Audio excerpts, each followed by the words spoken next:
Don't we gotta zoom in a little bit more? Well, let's we gotta move the camera back. That's Yeah. what we gotta do. Whee! We're doing some camera stuff. How's that? Well, why don't you sit down and I'll kind of like tinker with it, because I'll let Dan start talking while I get our tech stuff going. Yeah. So once again, we are technically foiled. We keep hoping that the automatic. Oh no, I'm not in. There we go. Get it? It's okay. A little more back that way. You're not going to be in now. What's that? Are you in a there? little more. I'm in, but you're not going to be. There we go. There we go. That's good. Okay. Hi, everybody. So this is welcome to our unexceptional technological prowess. Talk about exceptionalism. I got all kinds of prowess. And so here we are back for our next episode. And I'm Daniel Wolpert, the director of MICA, Minnesota Institute of Contemplation and Healing. And today I've got a positive t-shirt on. So I wanted to give a shout out to Astroneer, which is a great video game that my son makes. And so if you're stuck at home and you're a gamer or you want to become a gamer, I'd highly recommend it. It's a lot of fun. It's about outer space. And so you can put your space suit on and fly around. So, I mean, it's kind of the opposite of isolation, or is it? No, it's total isolation. You're in your space suit. See? You can go anywhere. But then you can still go anywhere, which Yeah. you can't do now. It's like the best of or the worst of both worlds. So also we are cross-posting this on 3 different pages, which may or may not be an intelligent thing to do. But so if you are watching and you want to comment, which we would love to have your input, if you want to go to the Center for Prophetic Imagination, the CPI page, that's the one we'll be primarily watching for comments on. But Mark will be jumping around a little bit as well. And Yep. We'll try to get your comments because we really enjoy that. Yeah, I'll do my best to respond to comments as they come up in any of the pages, but we'll see. So, oh, there we go. I don't want it. All right, so- Okay. Yep, so we're like, We're live. hey, good morning, Kathleen. So as Dan was saying, we're going to be talking a little bit about the fear of death. Did you already tell me? I didn't say that, Okay. I was doing technological things, and so I was just imagining what Dan would say. Well, I'll start it out then. but Today, just so people know, we're not going to do a broadcast tomorrow, but today we're going to talk about the fear of death, which I know is just death in general. or death in general. Yeah. I'll focus more on the fear of death part. Okay. That's the sauce I'll bring. Which is an important topic, and it sounds grim. We're not going to talk about just the grim features of it, but just how our society is set up and what it does to us. And so not just so we can like kind of settle down into the grimness of it all, but so we can start thinking, okay, how do we confront this, and how do we challenge this so that we can actually cultivate cultures of life? Yeah, and what is it that the pandemic really is revealing about how we're relating to death, which is, a basic part of life, right? We say that over and over again, but I don't think we really function that way very well. So one of the things that I did, I went and looked up some statistics this morning because, we're hearing a lot about people getting sick, people dying. And so I thought, well, context would be a good thing. And this is something actually that I want to give a shout out to the Poor People's Campaign. Reverend William Barber, who's one of the leaders of that, has been actually talking about this a fair amount these last several weeks. So in America, about 7,500 people die every day, which, it's a lot of people. And worldwide, about 150,000 people die every day. And the estimate is that approximately 2/3 of the deaths are just straight age related. So just being old and dying. which means that 1/3 of all deaths have something to do with some sort of preventable issue. Right, so poverty, hunger, war, different kinds of accidents related to our technology. In America, things like opioid addiction, gun violence, and these are things that are going on all the time. So, worldwide, that's 50,000 people a day. In America, it's 2,000 people a day. And of course, one of the things in our society is that we have increasingly ignored and marginalized death, right? And we're not engaged with it. The average person is not engaged with death in the way that most people have been over the course of human history. Well, at the surface, that almost sounds like a positive thing, right? Because our death is a bad thing, so experiencing it less seems like a good thing, right? Well, that's certainly what we want. Yeah. That's certainly what we want.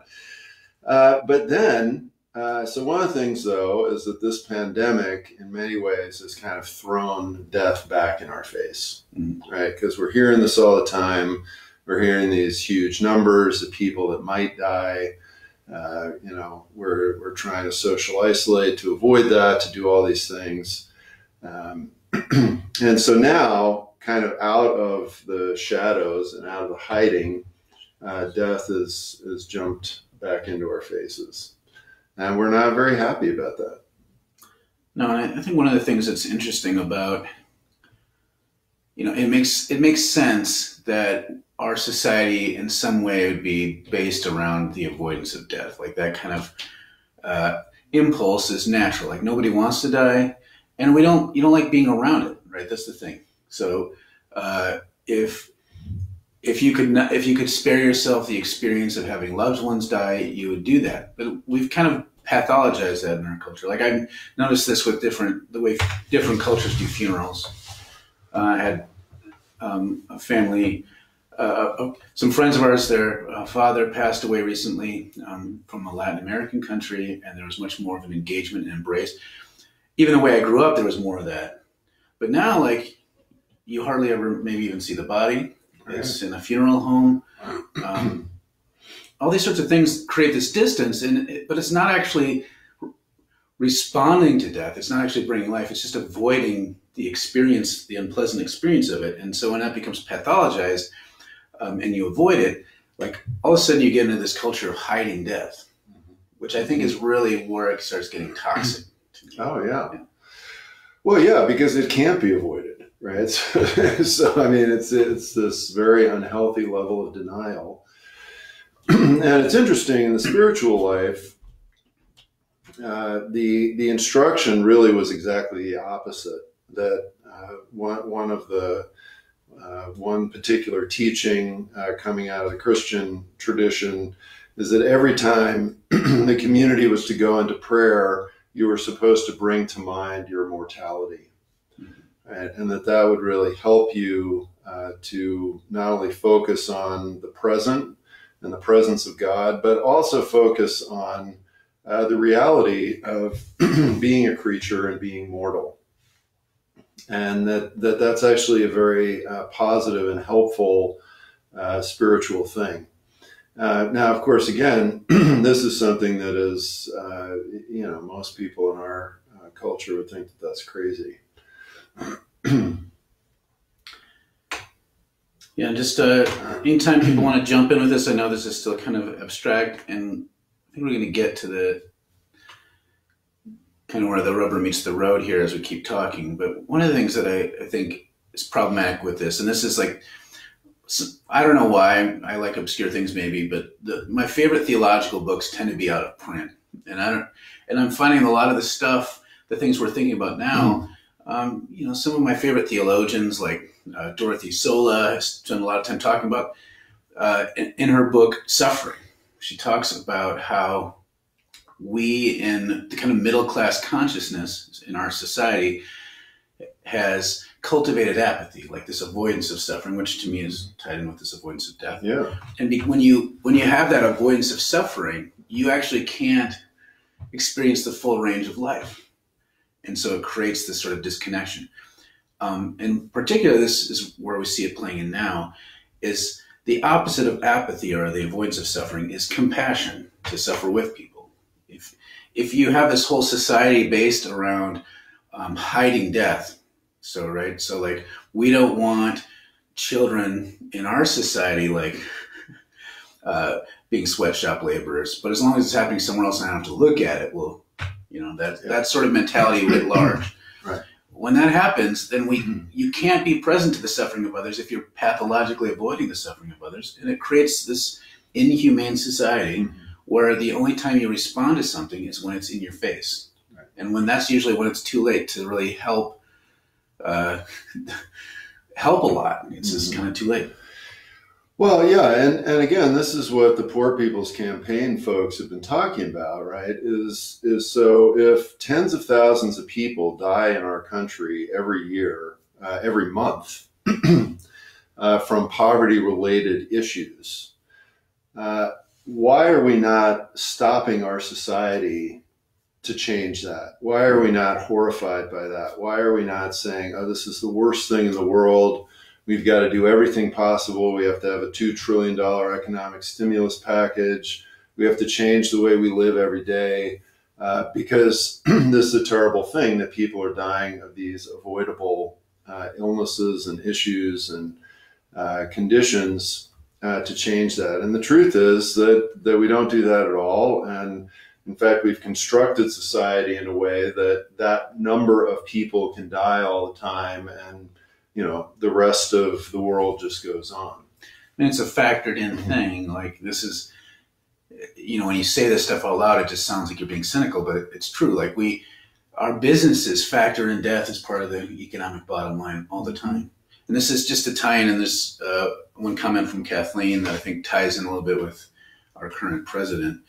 Kathleen writes, "It just occurred to me that our Easter-centered church contributes to the denial of death."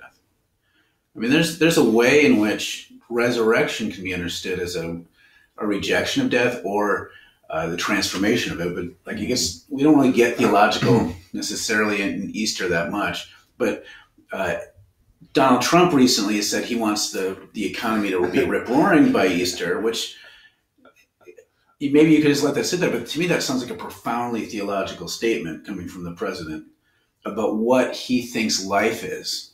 And new life is. And I think it reveals, we can say Trump is some sort of anomaly, but clearly he's not. He's the president. It reveals something. It reveals something about the heart of America, that life means having a robust economy where we go back to deaths that maybe don't threaten the powerful.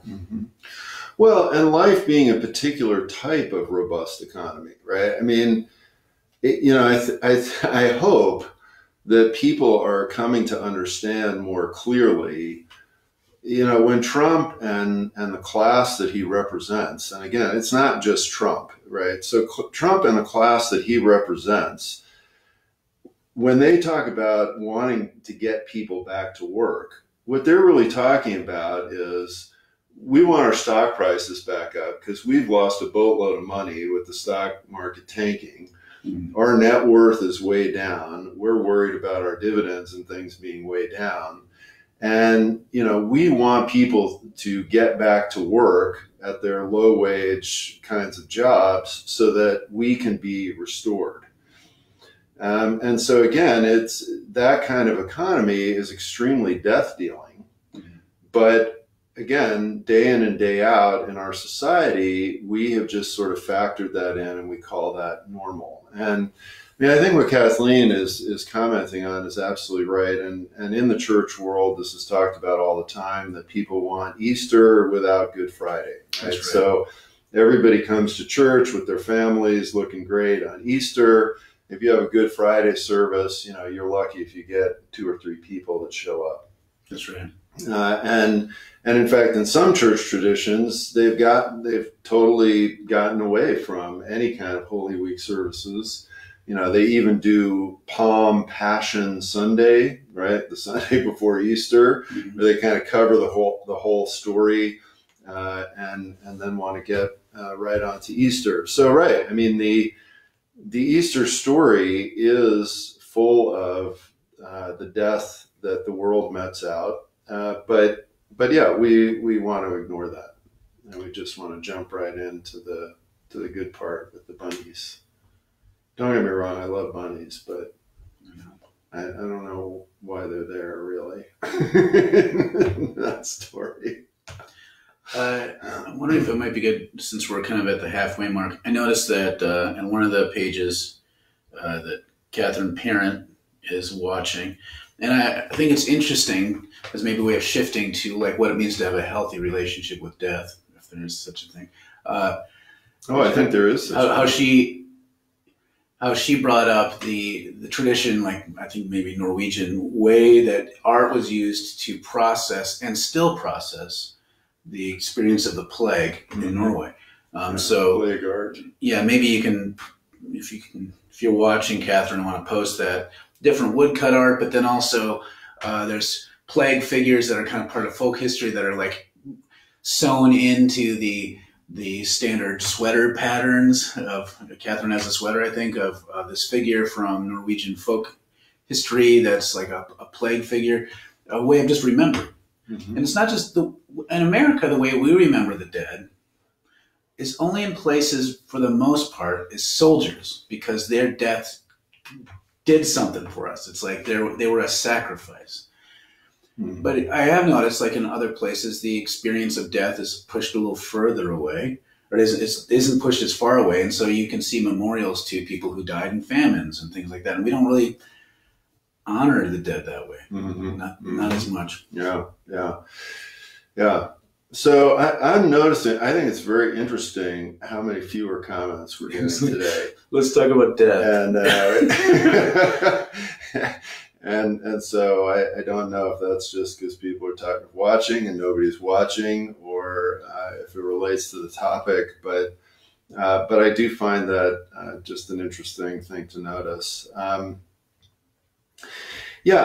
feel that, you said this, is it possible to have a healthy relationship with death? And I think it absolutely is. And I think actually that's vitally important to living a good life. And again, the spiritual life very much encourages a healthy relationship with death.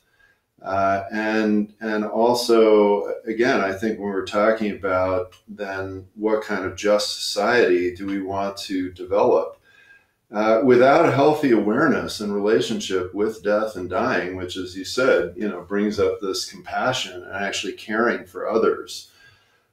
Without that, it is very hard to create a just society, because, and again, I mean, we're seeing that in spades, right? With these comments that are coming up now, just like, oh yeah, well, a bunch of people died from this, but we need to have the stock market back up. I mean, how much of a lack of compassion can one imagine in that comment, right? It's like the ultimate distancing, this understanding, and maybe this is hard to get, like by recognizing death is normal and is a normal part of the fabric of life, and that we shouldn't like pathologically avoid it. That doesn't mean that we should treat it like it's no big deal. It's like that's the opposite. Oh, yeah. No. But what we're seeing is this sort of weird acceptance of death being the acceptable rate of deaths we're willing to allow in order for the market to. So it's like, what if only 1% of the people die, and they tend to be people who are kind of sick anyway? Maybe we should just let this thing run its course. And what that is it collapses everyone into numbers and treats them like sacrifices. Again, this is the way that, because of the way the United States, and there are other cultures that have issues with this too, but I'm just trying to speak for our own culture. But given the genocidal history of our society and the need to have to push that back into some history that doesn't affect us now, and the way that we have to secure the current standard of life, according to the way we think about it, to the sacrifice of soldiers overseas, and us all, like when we have wartime, it's about stimulating the economy. We have a culture that's a cult of, it's a death cult. Mm-hmm. Around sacrificing people. That's not the same thing as embracing the normalcy of death. Mm-hmm. That's kind of a twisted relationship with death. And instead, and what it does is it pushes people away into the category of sacrifice rather than recognizing that what we need to be doing is be present to those who are suffering and dying in compassion, and not secure ourselves over and against them, which is what we see a lot of, especially the rich, the powerful in our society seem to be willing to allow other people to die. And I think, though, they're also afraid of dying too. So that's kind of, this is what if there's a silver lining to this, which I'm really reluctant to say that, it's that even the powerful are being reminded more fully of their mortality. Mm-hmm. Yeah, and I think that, we've talked about this word sacrifice a couple times. It came up yesterday. It was a lot in that Oscar Romero reading, and we're talking about it now. So I think that might not be a bad thing to talk about for a moment. And again, I think that the logic of empire and the logic of the fallen powers of the world always flips these important terms, and it's this Orwellian thing. They get to mean the opposite, right? Yeah. So in the spiritual life and in a healthy relationship with death and then compassion, I become willing to sacrifice, myself, not necessarily to die, but just I am willing to give things up for someone else, right? So I am in solidarity with somebody else. That's the kind of sacrifice that, again, the quote from Romero and a lot of people are talking about in a positive, healthy spirituality. In the logic of empire, like, I'm willing to sacrifice you. And we have all these justifications right? why these sacrifices are ennobled. Yeah. So again, the lieutenant governor of Texas who, talks about himself, but damn well knows that, he's going to be fine. He's essentially saying, yeah, I'm willing to sacrifice somebody else's grandmother so that, the market can go up. So now sacrifice becomes part of this brainwashing to get other people to die to maintain the power of the powerful. But the language is used in this sort of heroic way that you're talking about. Like, isn't that great? Isn't that great that, the little people in the mills are getting sacrificed so that, you can have cool, cheap clothes. Because it's ultimately benefiting them, because it's stimulating their economy. Yeah. Again, these toxic lies that kind of keep everything concealed.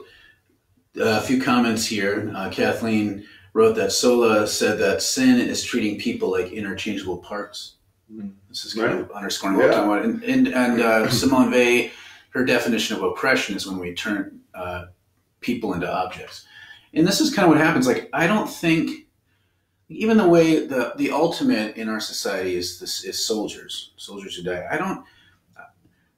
This is where if you challenge the myth, if you say, like, maybe these people died for no good reason, that's when people get upset. But it's not because you're defaming them as individuals. You're poking at a mythic construct. That's what upsets people. Because really, at the end of the day, they aren't being treated like objects. They're not being treated like individual humans with their own dreams and goals. Because it's the best thing is to die for our freedom, whatever our freedom means. Catherine Parent has a few comments here. I knitted a sweater that contains a symbol of, I'm not going to be able to say this word in Norwegian, Jostedalsstria, a legend Norwegian plague survivor. And when we do observe Good Friday, which is following up with that comment, it is most often entirely disconnected from the reality that Jesus died at the hands of the imperial state. That's right. It's usually this transactional thing for us, which thus turns Jesus into an object, like some sort of divine object who dies to cover our sins. Yeah.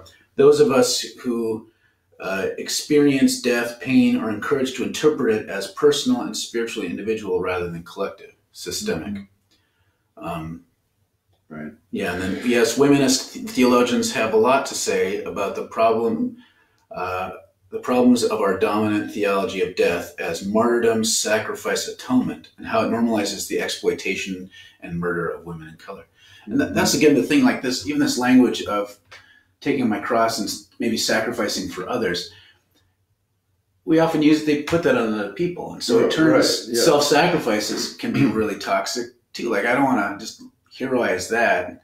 It has to be like free and done out of love and compassion. But too often, the dominant culture expects that from people and not from other people. Well, and free in love and compassion, and again, within a system of love and compassion. Yeah. Right. So that's the other thing, right? One of the most difficult things about these conversations in the American context is that we are always immediately thinking about the individual. Right. And this is something that, the work of CPI, the work that we do with Micah, when I lead retreats, I mean, I say over and over and over again, spiritual life and practice is about the community and the collective. Mm-hmm. As soon as all these words and terms become about the individual, they become problematic because they start getting twisted in all these very weird ways. And again, I think that's what we're seeing right now as a response to this coronavirus, right? It's like, and I had this conversation with this woman the other day on this other person's Facebook page and comment. And it was this, well, Americans are free. We're all about freedom. We don't want to be in lockdown. We don't want to do this. It's okay if a bunch of people die as long as we're free. And this is this unbelievably toxic individualistic notion of freedom. That freedom is just about, I get to do what I want no matter what. Mm-hmm. Right? If I want to go to the beach, if I want to go to some church service, if I want to do me, right? And I don't care about what happens to anybody else. And so, yeah, it's then very easy from that perspective to objectify everybody else. That's right. Everybody else becomes an object. Adam writes a couple posts that I think they're pretty chewy. First one, I think the differentiation with the ways we embrace death is whether we embrace death or murder. Murder being either passive or active, slow or immediate. It's not a death cult. It's a cult of murder in all of its forms. Yeah. Yes. Yeah. I think it is. Yeah. It's the way we think that violence can be used by the powerful to achieve freedom for the many. Yeah. Well, and again, I think this is this whole business of not really looking at what is happening in our society, right? I mean, I think I mentioned this at one point, but a lot of my Black friends are saying, wait, this is not a new thing, this idea that people should die for our economy, right? Mm-hmm. I mean, slavery, right? And all the white folks thought, oh, this is just fine, and so, yes, I mean, the violence of that kind of death is very toxic and prevalent.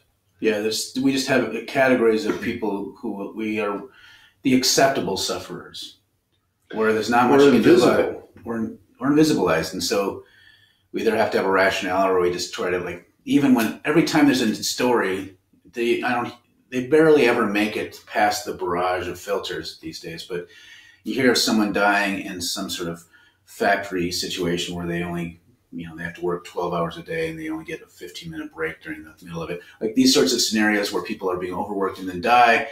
You hear about it maybe every once in a while, but then it's quickly pushed past. We're not supposed to linger. And then we never really fix the situation because, it's like, well, they're a developing world. They die. All of them are just dying anyways. Adam writes, isn't agency and sacrifice, it's the defining trait of sacrifice? Sacrificing someone else isn't sacrifice. It's murder. It's like when someone is voluntold.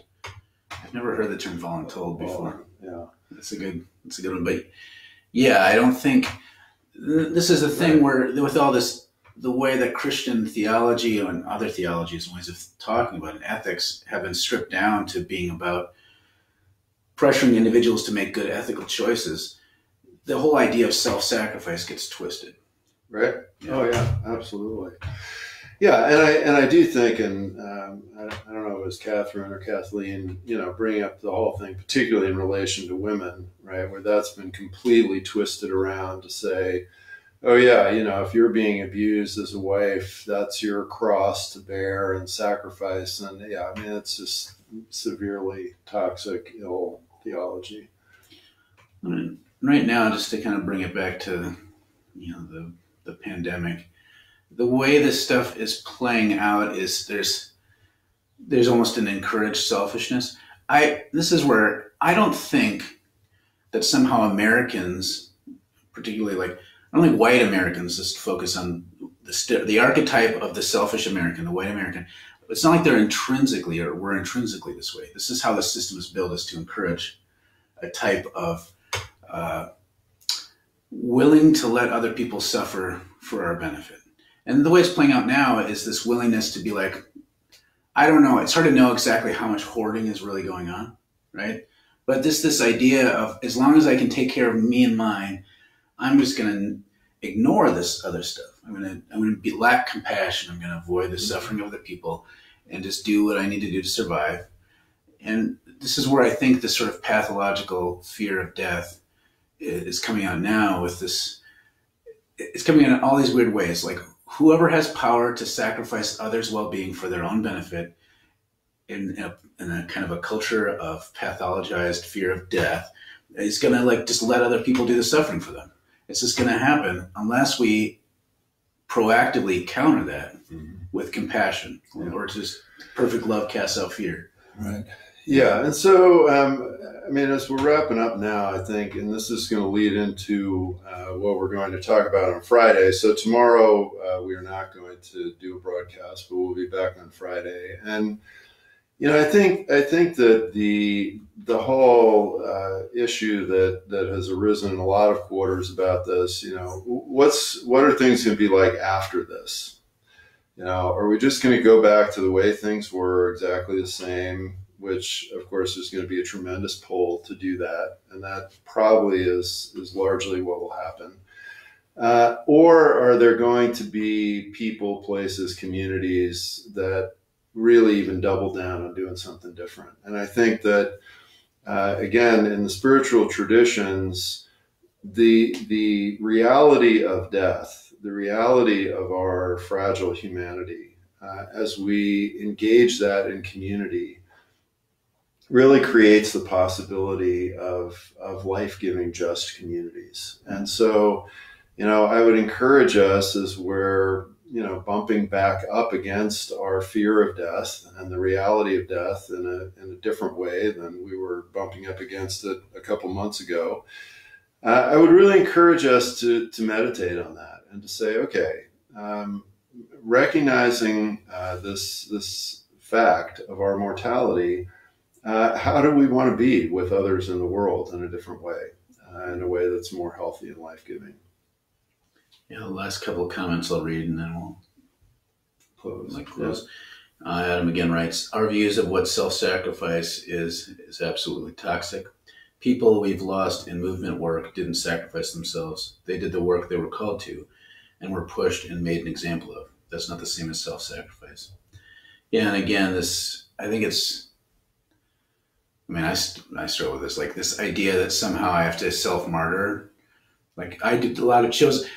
Our society, like if you add this sort of like assumption that this capitalist assumption that every individual has to be productive and successful, and then you inject leftist thinking into that, you can, just because you have good political analysis doesn't mean that you're not going to feel this pressure from outside and within, from internalized scripts, to kind of pour out your life as an offering to others in a way that is not really free and loving.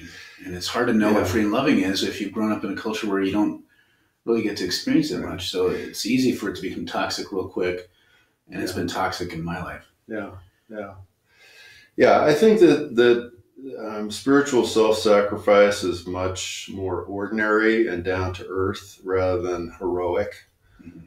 I think it's much more basic, and that often makes it less toxic to think of it that way. Yeah. And Kathy Downing, there's a lot of names starting with the Cath syllable. It's great. Right. It's fine with the powers that be that 700 people die of poverty or low wealth related causes every day in the United States. That's not ever an emergency. The willingness to sacrifice the poor for U.S. style capitalism. Many evangelicals are fine with that, even cheer it on. Yeah. Exactly. Yeah, and so just to close out, we'll see you on Friday. We'll see you on Friday and talk about potentially optimistic things. We'll see. What comes next is a big question. Like it could go all kinds of ways. Do you want to say a final word? Final word. See you Friday. Yeah, stay safe.